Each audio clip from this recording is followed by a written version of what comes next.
Hello, welcome back to my channel.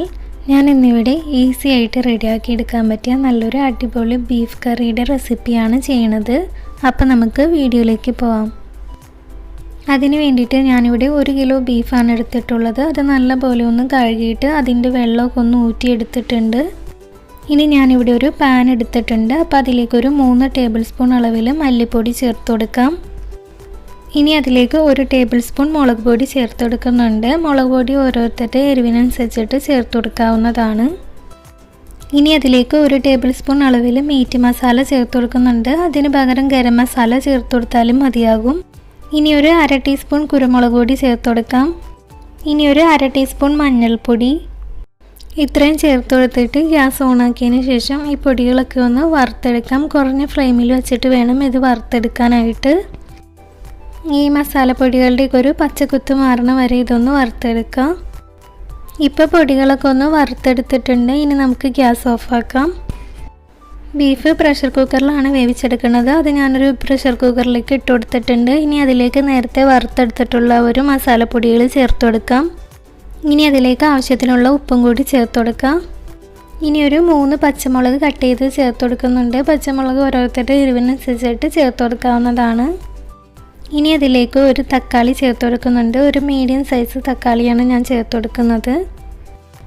ഇനി അതിലേക്ക് 1 table spoon അളവിൽ വെളുത്തുള്ളി ഇഞ്ചി പേസ്റ്റ് ചേർത്ത് കൊടുക്കുന്നുണ്ട്. ഇനി അതിലേക്ക് കുറച്ച് കറിവേപ്പില കൂടി ചേർത്ത് കൊടുക്കാം. എന്നിട്ട് ഇതെല്ലാം കൂടി കൈവച്ചിട്ട് നല്ലപോലെ ഒന്ന് മിക്സ് ചെയ്തെടുക്കണം. ഈ മസാലപ്പൊടികളൊക്കെ ബീഫിൽ പിടിച്ച് കിട്ടുന്ന രീതിയിൽ നല്ലപോലെ ഒന്ന് മിക്സ് ചെയ്തെടുക്കാം. ഇപ്പം ഞാനിത് മൊത്തത്തിലൊന്ന് മിക്സ് ചെയ്തെടുത്തിട്ടുണ്ട്. ഇനി നമുക്കിതൊന്ന് വേവിച്ചെടുക്കണം. അതിന് വേണ്ടിയിട്ട് ഇതൊന്ന് അടച്ചു വെച്ചൊരു 3 വിസിൽ വന്ന വരെ ഒന്ന് മീഡിയം ഫ്ലെയിമിൽ വേവിച്ചെടുക്കാം.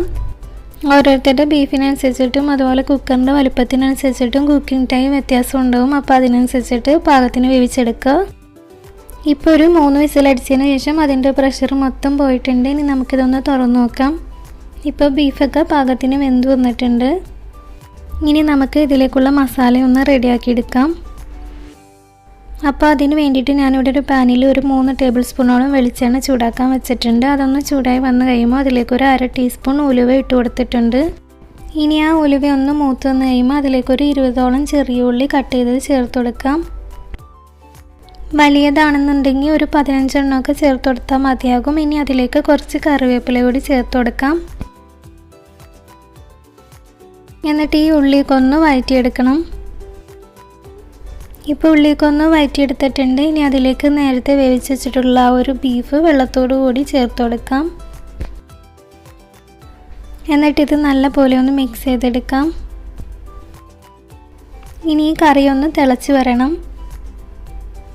ഇപ്പോൾ കറിയൊക്കെ ഒന്ന് തിളച്ച് തുടങ്ങിയിട്ടുണ്ട്. ഈ ടൈമിൽ ഇതിലേക്കൊരു 1/2 ടീസ്പൂണോളം വലിയ ജീരകം പൊടിച്ചത് ചേർത്ത് കൊടുക്കാം.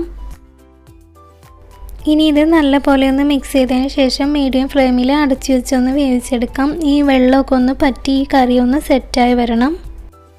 ഇപ്പോൾ കറിയിലെ വെള്ളമൊക്കെ ഒന്ന് പറ്റി കറി ഒന്ന് കുറുക്കി വന്നിട്ടുണ്ട്. അതിലെ എണ്ണയൊക്കെ ഒന്ന് തെളിഞ്ഞു ഒടുങ്ങിയിട്ടുണ്ട്. ഇനി നമുക്കിതിലേക്ക് കുറച്ച് കറിവേപ്പില കൂടി ചേർത്ത് കൊടുക്കാം.